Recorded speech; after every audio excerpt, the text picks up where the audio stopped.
All right, so we're diving into some pretty intense stuff today. I mean, this source we've got, it doesn't hold back. It throws out this idea that love nowadays, less about hearts and flowers and, well, more like a bloody hemorrhoid. Yeah, you heard that right? Whoa, okay.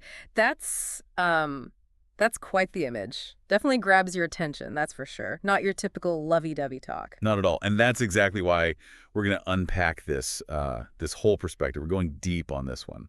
The author's making some pretty bold claims about how love's changed, how messed up it is now, pulling from like news stories, societal trends, even historical stuff. So Mm. our mission, if you will, is to figure out what exactly is their beef with love. Sounds like we're in for a wild ride. I'm ready. Let's buckle up and see where this goes. Yeah, hold on tight. So first things first, they hit us with this idea that love equals bad times. Like literally bloodshed is the Yeah. word they use. A total 180 from, all the warm fuzzy stuff. Yeah, and they back that up with some pretty heavy examples, talking about massacres in the name of love and how those stories keep popping up in the news. It's like they're saying these aren't just isolated incidents. This is a pattern. And a scary one at that.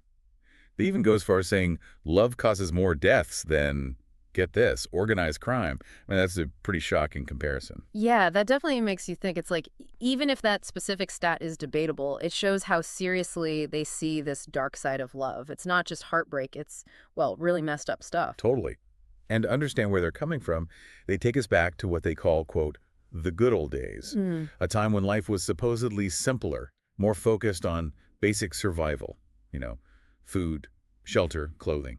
So basically, back when life was less complicated, maybe relationships were too. They talk about those traditional roles, women handling the home, men bringing in the money, like a clear division of labor. Right, and their argument is that this system, these defined roles, kept things, quote, running smoothly. Makes you wonder, though, smoothly, for who exactly? Exactly. I mean, was it really that harmonious for everyone or just like surface level? Did it stifle individual needs and, maybe create some inequalities? Lots to think about there. Absolutely. Now, to be fair, they do acknowledge progress. They mention technology, better living standards, all the stuff we have now. They're not saying we haven't advanced materially. But here's the twist. They argue that despite all that progress, humans have actually become, quote, less intelligent. And that's where things get really interesting. What's their reasoning behind that? Well, they connect it to communication. They believe that back in the day, when staying in touch was harder, that actually helped keep the spark alive, like absence made the heart grow fonder, all that jazz. Now, with constant communication, the opposite. That makes you wonder, right? Is there something to that? Maybe a little distance does create more mystery, keeps things exciting. Could that constant connection, like they're saying, actually wear down the attraction over time? There's probably some psychology research out there about this. Yeah, it's like, does too much of a good thing spoil the whole pot? Now, this author also has some strong opinions on, well, let's call it the modern entertainment overload. All those TV channels, cheap internet, streaming apps, YouTube, influencers, they don't hold back. Nope, they basically call it trash content, flooding our minds, and here's the kicker, they blame it for fueling those conflicts in love. Like, it's poisoning our relationships from the inside out. Yeah, it's a pretty harsh take. Almost like they're saying these unrealistic portrayals of love we see everywhere are setting us up for disappointment in real life. Totally. But it does raise a valid point. What is the impact of all this media on how we see and experience love? Is it purely negative or is it more complicated? Good question. Now, to be clear, the author doesn't let men off the hook entirely. They talk about historical atrocities committed by men against women, dowry demands, torture, even murder, all done, as they put it, under the guise of love. Right. So they acknowledge the power imbalance and the real harm that's been inflicted. It's important to remember that this stuff exists, and sadly, it's not just in the past. And they specifically call out certain traditions, like arranged marriages and joint families in India, saying those can make things worse. They're pointing to how these structures, meant for stability, can also enable abuse. Yeah, it's that whole idea that cultural norms and family dynamics can create an environment where those kinds of things can happen. Not saying all those traditions are bad, but it's a point worth considering. Definitely. No, they then shift focus to a more recent development, women's empowerment. They acknowledge the progress, education, women entering male-dominated fields, all that. So they're not just doom and gloom, they see the positive changes too. It's good to hear that. But, and this is where it gets dicey, they say it feels like empowered women are now, quote, avenging centuries of male oppression.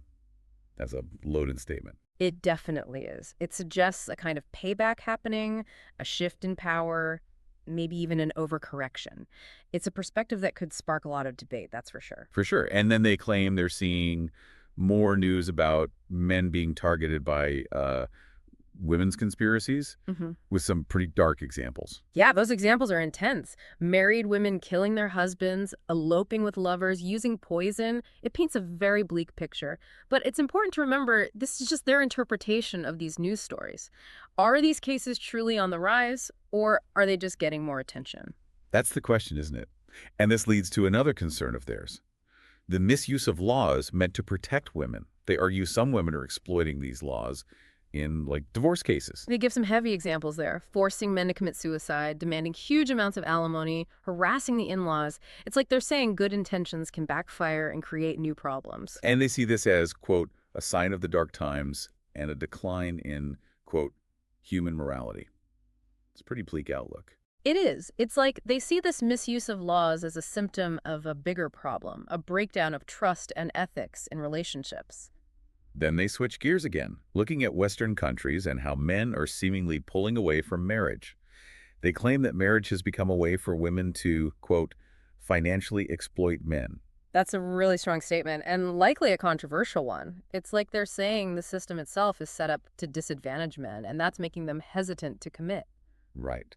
And they link that to falling birth rates in developed countries, the US, Russia, the EU, Japan, China. They see this as a direct result of those messed up marriage dynamics. So they're connecting it to a bigger societal trend, saying these individual choices are having widespread consequences. It's a bold claim.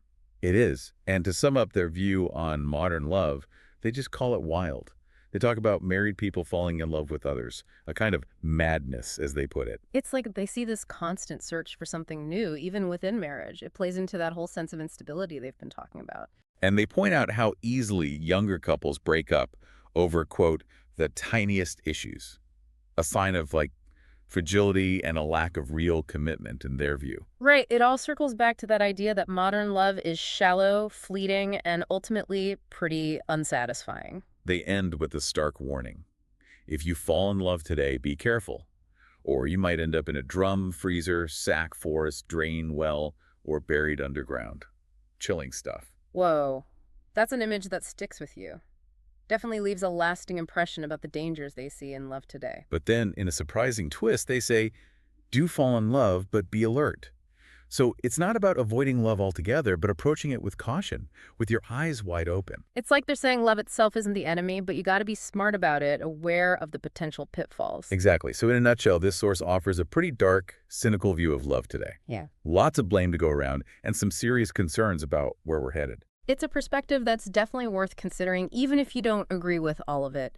It makes you think about the pressures and challenges facing modern relationships. For sure. And that brings us to you, our listeners. Yeah. What do you make of all this? Does this resonate with your own experiences or what you see happening around you? What do you think are the biggest forces shaping love in this crazy 21st century? We want to hear your thoughts.